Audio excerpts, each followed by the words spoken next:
घाँस जाँदा चोरेर लैजाउँला पुतलीको भेषाभरिलाई।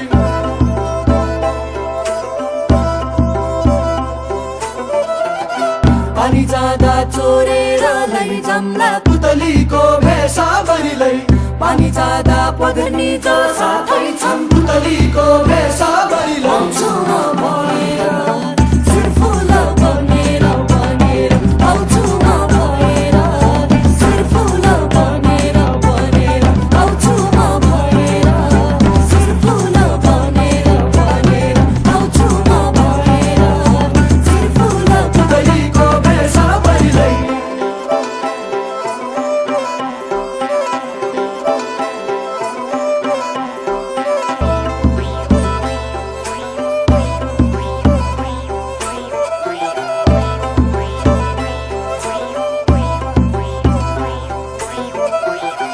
घाँस जाँदा चोरेर लैजाउँला